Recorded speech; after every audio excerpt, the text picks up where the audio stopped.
Hola, ¿qué tal? Bienvenidos al canal del profesor Eduardo 67. Bueno, vamos a seguir con la serie de videos que tenemos para estudiar o adentrarnos al lo que es el paradigma de programación orientada a objetos. Y bien, este video va a ser la parte 3 de este, donde vamos a seguir viendo algunos conceptos fundamentales. Y bueno, pues ya vimos que el paradigma de programación orientado a objetos, pues no es más que una forma, ¿verdad? Una forma de tratar de tomar y desarrollar algún problema y después implementarlo en un ordenador. Y bueno, hasta ahorita hemos visto tres conceptos fundamentales aprendidos para lo que es el paradigma de programación orientada a objetos. Y bueno, el primero pues es la abstracción, ¿verdad? Quedamos que nosotros por medio de la abstracción podemos aislar a un objeto de su contexto y obtener sus características, ¿sale? Para después, obviamente, plasmarlas a lo mejor en un cuaderno y de ahí pasarlas al ordenador.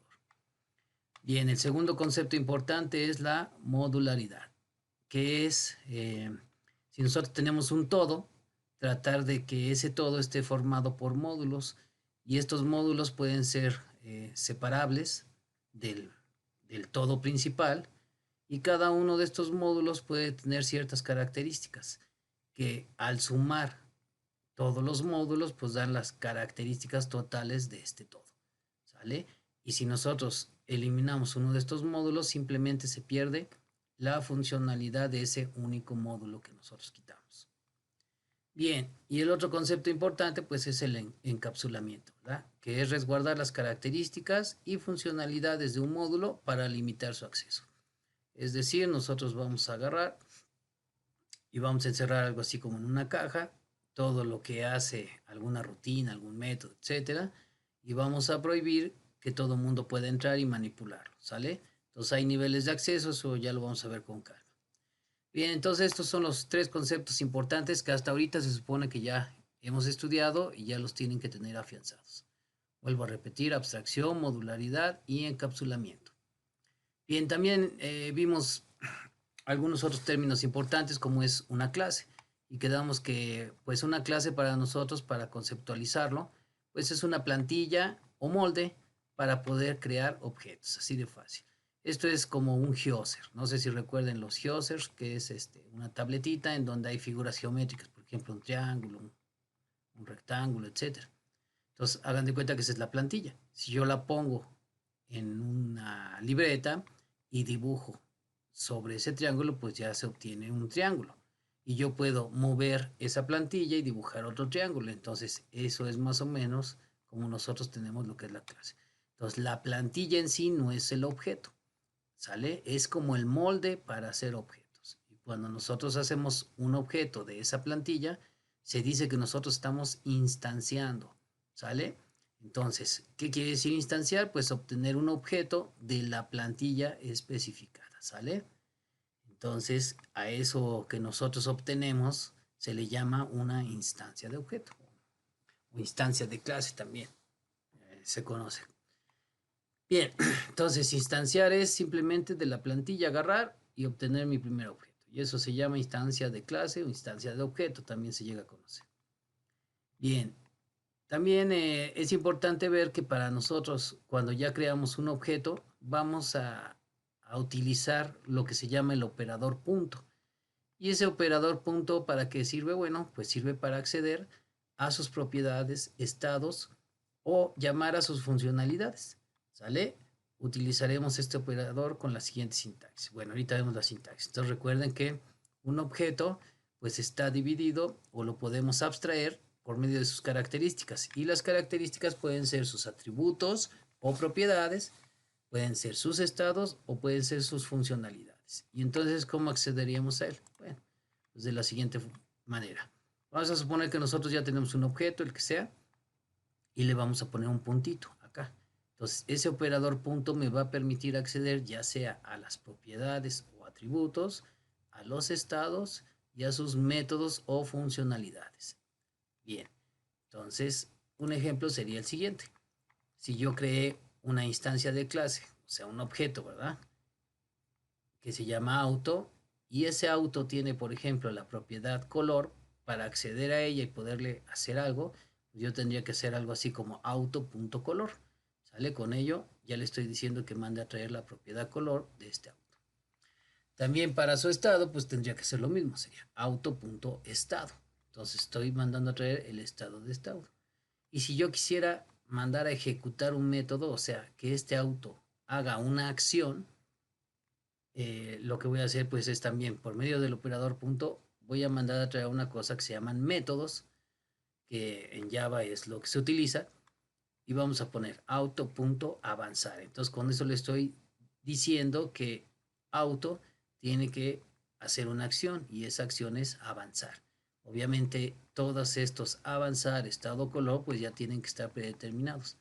Y normalmente ¿dónde se predeterminan? Pues simplemente en la clase. Recuerden que para eso sirve la clase, porque es la plantilla o el molde en donde nosotros definimos todas estas características. ¿Sale? Ahora, en este caso que estamos estudiando o implementando nuestro paradigma de programación orientada a objetos por medio del lenguaje Java, pues va a ser un punto. Pero hay otro tipo de lenguajes que no acceden, bueno, que también utilizan el paradigma de programación orientada a objetos y no acceden a sus propiedades, estados o métodos por medio del punto, que puede ser otro símbolo. Así el caso de, por ejemplo, PHP, ¿no? En PHP, en lugar del operador punto, utilizamos una como flecha. Y esa flecha, pues, es construida, digamos, con el guión medio y el símbolo de mayor que. ¿Sale? Entonces, con esta flecha. Entonces, ¿cómo quedaría? Pues a lo mejor auto, flecha, color. Y con eso estamos accediendo, otra vez repito, a sus características, que son sus propiedades o atributos, sus estados o sus funcionalidades. Bien. Ahora, lo que vamos a ver es los otros dos conceptos fundamentales en los que se basa lo que es la programación orientada a objetos, el paradigma de programación orientada a objetos. Y el primero de ellos sería la herencia. Y bueno, ¿qué es una herencia? Bueno, pues es un mecanismo por el cual una clase nueva puede obtener todas las características de la clase en la que se basa para ser creada. Ahorita vamos a ver eso. Esto es algo así como un juego de palabras, pero no importa. Ahora, en la clase que se basa para ser creada de manera jerárquica. Podríamos decir que es su clase padre y la clase creada será una clase hija o subclase de esta. Y bueno, no hay mejor forma para entender un poquito lo que es la herencia que es haciendo una analogía con la vida real, ¿verdad? Entonces, vamos a suponer que nosotros por acá tenemos al papá, ya sabemos, el papá, la mamá, y bueno, si el papá y la mamá cuentan con ciertas características, quiere decir que tienen sus propiedades, sus estados, sus funcionalidades, todo lo que caracteriza a los humanos, en particular a estos dos, al papá y a la mamá, ¿verdad? Pues a lo mejor estas personas, alguno de ellos tiene, bueno, más bien los dos tienen un color de ojos, sea el que sea, a lo mejor la mamá verde, el papá azul, no sé. Después a lo mejor tienen una cierta talla, son gorditos, son delgados, son atléticos, no sé. Y pues a lo mejor también tienen un cierto tipo de sangre. Bueno, pues entonces cuando estas personas, ¿verdad? Llegan a tener hijos, entonces bueno, ¿qué es lo que pasaría? Que estas personas lo que hacen es heredar, ¿verdad? Sus características, pues precisamente a quién? A sus hijos.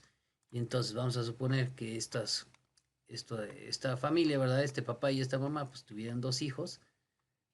Lo más seguro es que que obtengan o que heredan ciertas características precisamente de los padres. Entonces puede ser que alguno de ellos o los dos pues obtenga su color de ojos, o a lo mejor si se combinan pues pueden obtener otro color de ojos combinados, ¿no? Porque es complicado explicar un poquito lo que es la herencia en lo que es el ser humano, porque realmente la herencia, perdón, no pasa al 100% a los hijos. Esto es, aquí el papá puede tener los ojos verdes, la mamá azul y pues el chavo lo sacó café, ¿no? No necesariamente heredan exactamente todas las características o atributos. Pero bueno, nosotros estamos acostumbrados a esto, ¿no? Que normalmente casi todos los hijos pues tendemos a tener ciertas características del papá y la mamá. Lo que no pasa en la programación sí que se va a heredar todo lo que pongamos. Ya lo veremos con calma. Y bueno, entonces, aunque estos dos hijos, ¿verdad? Puedan tener ciertas características, por eso aquí lo puse así como en azul, porque no necesariamente van a tener todas las características del papá y de la mamá, ¿sale? Entonces pueden tener ciertas características de sus padres, pero ellos no son las mismas personas que sus padres. Quiere decir que este y este pues son individuos independientes de esto, o de sus padres, ¿sale? Bien, y entonces puede ser o puede darse el caso que estos dos hijos también tengan sus propias características, ¿sale? Y entonces, cuando ellos tienen sus propias características, lo que vamos a ver es que las características que tenían su papá y su mamá, que vamos a nombrar por ejemplo con el número uno, más las características, ¿verdad?, que tienen ellos, hacen la unión de esas dos cosas y entonces estos dos hijos ya tendrían sus características propias más las características que fueron heredadas por sus padres. Y entonces quiere decir que, que, que estos dos hijos son, entre comillas, se dice así en el ámbito de programación, que son más especializados, o sea, tienen más cosas que los padres. ¿Vale? Vamos a suponer que los padres nada más tenían estas tres cosas y estos dos hijos generaron otras dos. Bueno, pues ellos ya tendrían 3 más 2, 5. Quiere decir que estos son más específicos, más, bueno, sí, tienen más características, pues. Entonces, esto sería una analogía con lo que es la vida real. Ahora vamos a pasar a ver cómo podríamos nosotros modelar algo de acuerdo a los ejemplos que hemos estado viendo. Bien, entonces vamos a ver cómo modelar, por ejemplo, transportes, ¿no? O algo así. A ver, vamos a ver el ejemplo. Bueno, nosotros vamos a poner una clase principal. Vamos a suponer que vamos a modelar vehículos de motor, el que sea, no importa ahorita. Bien, entonces de acuerdo a lo que hemos estado viendo, nosotros lo primero que tendríamos que hacer pues es tener una clase, ¿verdad? Quedamos que la clase es como una plantilla, un molde, en donde nosotros de ahí podríamos obtener ya nuestros objetos, que serían las instancias de clase.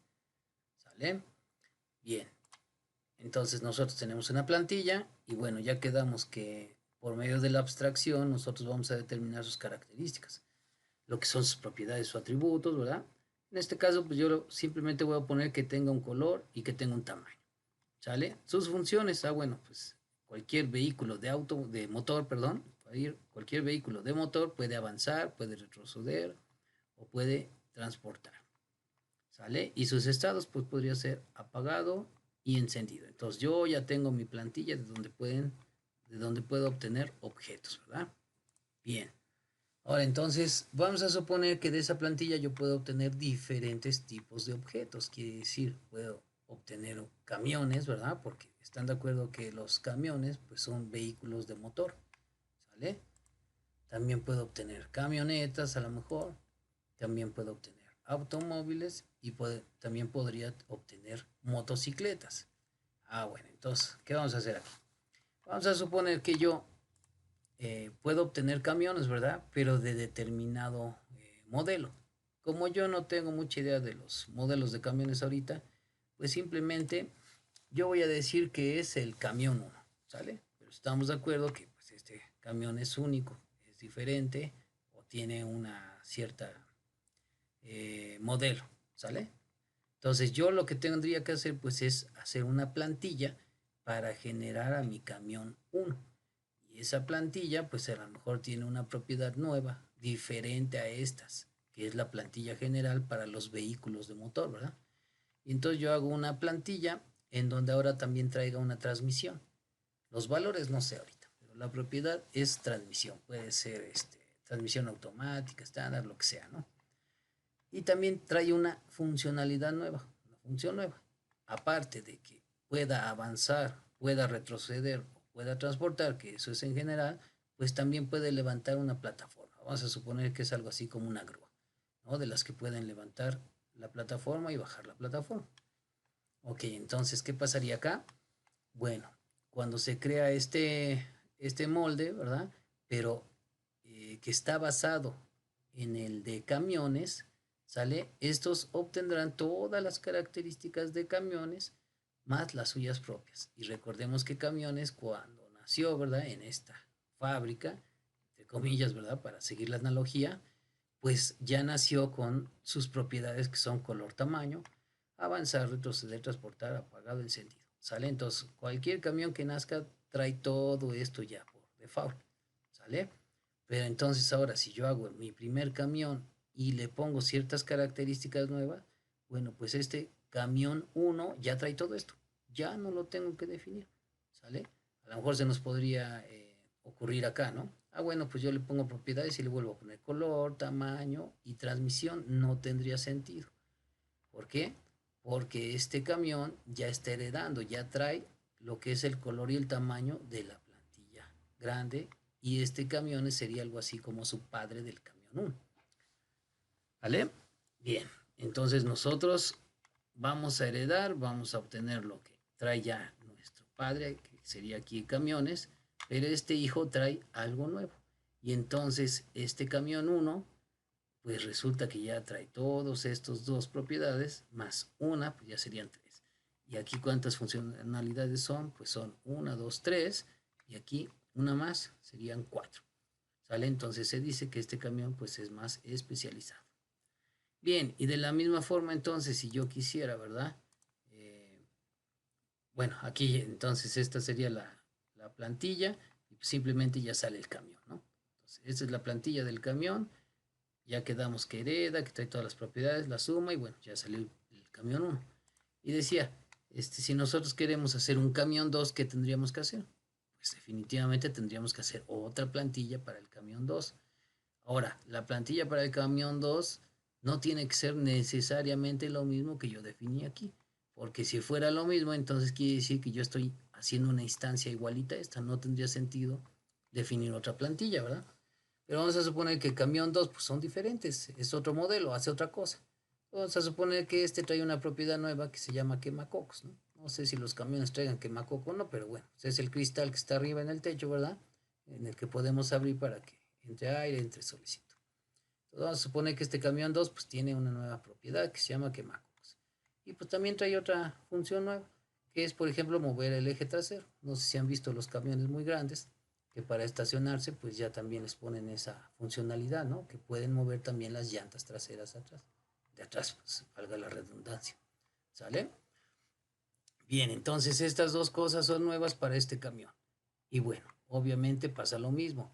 Cuando yo instancie esta plantilla, como esta plantilla hereda de camiones y camiones pues tiene especificado todo esto, entonces este camión 2, ¿qué pasaría? Pues que lo mismo que acá, van a nacer, ¿verdad? O se va a construir, como quieran ponerle, con todas sus propiedades que hereda, que son todas estas, más las específicas de él. ¿Sale? Y vuelvo a repetir, este camión sería más específico que el que está acá. ¿Sale?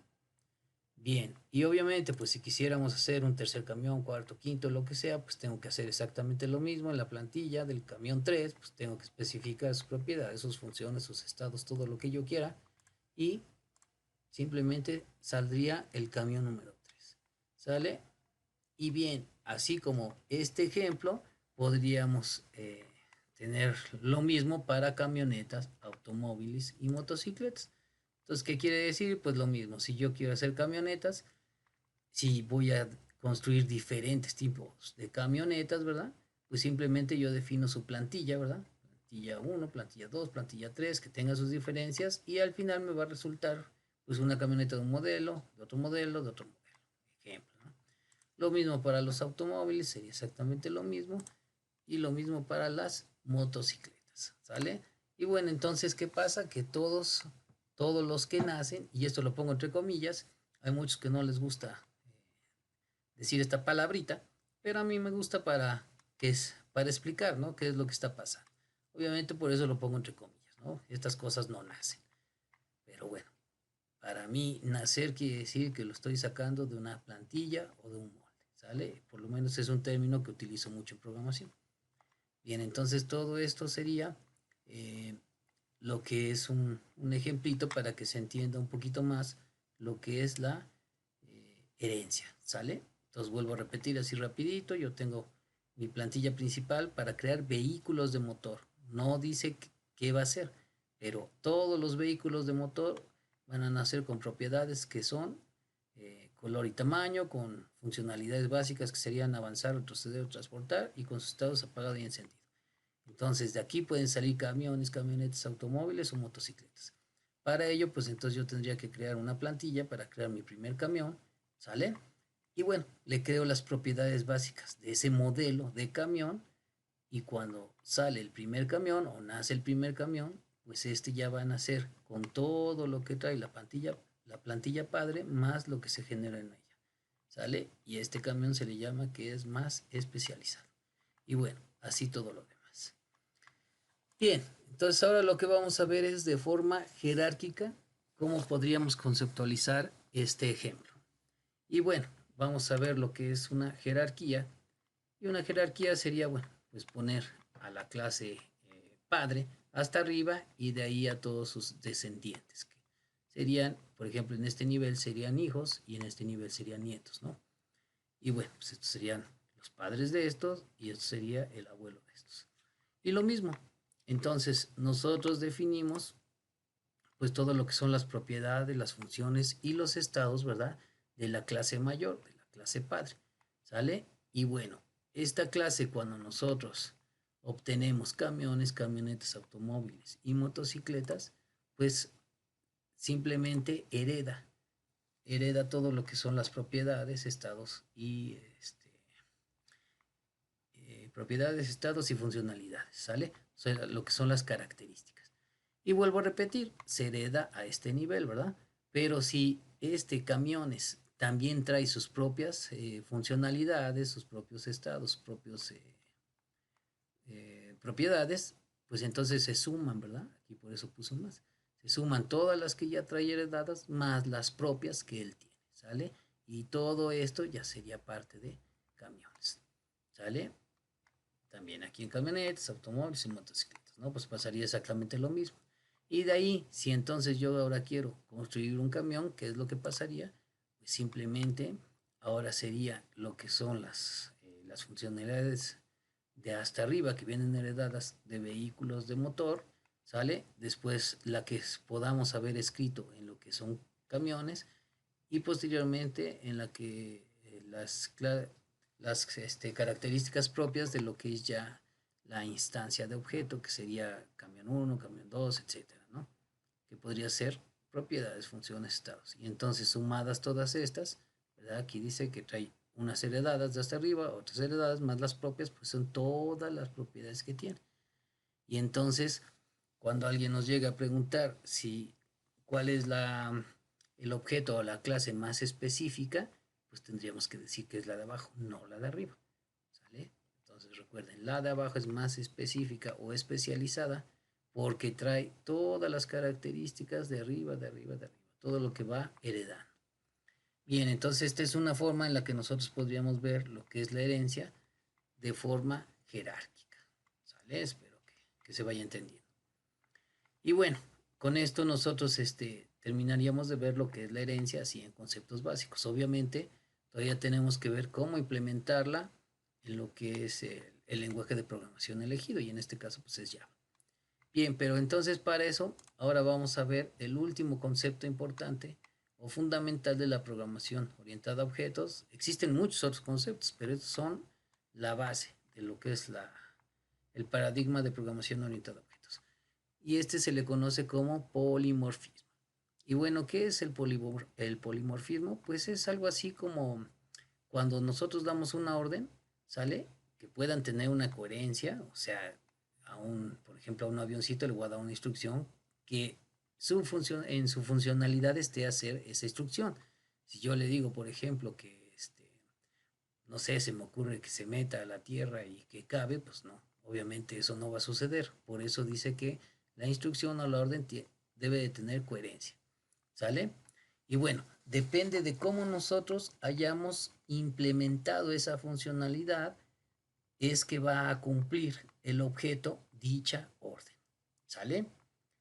Bien, aquí puse entre paréntesis una cosa que se llama principio de sustitución de Liskov, porque es algo importante. O sea, el polimorfismo se puede ver de dos formas.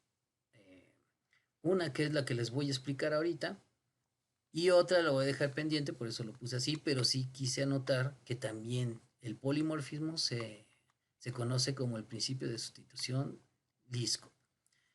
Bien, entonces seguimos. Bueno, para explicar todo esto, ¿qué sería? Bueno, vamos a suponer que tenemos tres objetos ya creados. Tenemos, por ejemplo, acá una avioneta, ¿verdad? Un automóvil y una persona. Y entonces nosotros le damos una orden, ¿verdad? Acuérdense, una orden que tenga coherencia, o sea, que tenga que ver con lo que puede hacer estos tres objetos en general. Bueno, pues yo le puedo decir que avance, ¿sale? La instrucción sería avanzar. Ah, bueno, están de acuerdo que los tres avanzan, ¿verdad? Pero ¿qué pasa? Esa es la función que tiene cada uno de ellos. Creo que los tres sí pueden avanzar. Ok, pero ¿qué pasa? Que por medio de su implementación, quiere decir, cuando construyeron una avioneta le dieron una forma de avanzar. Esta avioneta, ¿cómo avanza? Pues simplemente lo que hace es pues volar, ¿verdad? Y entonces, esta avioneta sí es capaz de cumplir esta instrucción que dice avanzar, pero lo hace pues como ella puede, ¿no? ¿Y cómo puede? Pues puede volar. Obviamente, sí, cuando está en la tierra puede avanzar rodando, etcétera, pero esa no es la idea ahorita. Quiero que entiendan la diferencia. Y entonces, pues simplemente esta avioneta, pues avanza. ¿Sale? Ahora, ¿están de acuerdo que un automóvil, pues también puede avanzar? Pero para que pueda avanzar un automóvil, lo que hace es rodar. Este automóvil, pues no vuela. Y entonces aquí es el principio del polimorfismo. Espero que se entienda. Estoy dando una instrucción que tiene que estar en las funciones de ellos, pero cada quien la hace o la cumple como fue implementado, ¿verdad? En su propio ser. Y entonces, pues este coche, ¿qué es lo que haría? Pues rueda para avanzar, pero al final también avanza. Y están de acuerdo que un humano, pues también podría avanzar, pero este cuate pues ni va a volar ni va a rodar. ¿Qué es lo que va a hacer? Pues va a caminar. Y entonces pues el humano agarra y también camina. Así de sencillo. Espero que con esto se entienda un poquito lo que es el polimorfismo en la primera vertiente. Recuerden que después vamos a ver esto de lo que es la sustitución Liskov. Bien, y entonces ahora pues vamos a hacer o a tratar de hacer algo importante que es un resumen de los 5 conceptos principales o fundamentales del paradigma de programación orientada a objetos. Creo que con la entrega de este video, pues ya estamos cubriendo lo que son los 5 conceptos fundamentales de programación orientada a objetos. Bueno, del paradigma, ¿no? De la programación orientada a objetos. De hecho, existen muchos otros términos, conceptos que vamos a ir viendo, pero estos son los 5 pilares, ¿no? De lo que es este paradigma. Y bueno, entonces, pues ya a manera de resumen, ¿verdad? ¿Cuáles serían los 5 conceptos fundamentales que hemos aprendido a través de esta serie de videos? Bueno, pues el primero entonces, volvemos a repetir que es la abstracción. Y ahí, así de sencillo, nosotros podríamos decir que es aislar a un objeto de su contexto y obtener sus características. Ya explicamos en profundidad y con detalle cada una de estas cosas. Por eso ahorita es a forma de resumen. Bien, después también vimos el otro concepto que es la modularidad, que es poder formar el todo con módulos separables de él mismo y cada uno con sus funcionalidades, ¿sale? Pero cuando se suman, pues esas funcionalidades son sumadas al todo y ya el todo tiene todas esas funcionalidades. Y de la misma forma, si nosotros quitamos un módulo, lo único que se pierde es la funcionalidad de ese módulo. Bien, también tenemos entonces lo que es el encapsulamiento, que es resguardar las características y funcionalidades de un módulo, ¿verdad? Para limitar su acceso. Bien, dijimos que en el ejemplo del estéreo, ¿no? Pues desde el ecualizador yo no puedo mandar a apagar, ¿sale? Y desde el volumen, por ejemplo, yo no puedo mandar a que funcione el DVD, ¿sale? Entonces es el encapsulamiento. Cada quien tiene sus funciones, aunque se puedan comunicar entre ellos, pero no puede un módulo externo ir y meterse en todo lo que es el interior de otro módulo para hacer algún cambio. Bien, después tenemos lo que es la herencia, que es un mecanismo por el cual una clase nueva puede obtener todas las características de otra en la que se esté basando. Recuerden lo que es una clase padre, una clase hijo. Bien. Y por último vimos lo que es el polimorfismo, que prácticamente es que una acción puede ser ejecutada por diferentes objetos dependiendo de cómo fue implementada esa funcionalidad en su, en su propio ser, digamos así, ¿no? Entonces, depende cómo yo haya dicho que se mueva una avioneta, pues se va a mover. Depende cómo haya dicho que se mueva un auto, pues se va a mover y pues obviamente, por ejemplo, un humano, pues cómo se mueve o cómo avanza, pues simplemente caminando. Y bueno, eso sería todo por este video. Espero que se hayan entendido los 5 conceptos fundamentales. Y en las próximas entregas ya vamos a ver lo que es un poquito el código, cómo implementar todo esto o cómo pasarlo al ordenador por medio del lenguaje de programación Java. Bien, hasta luego.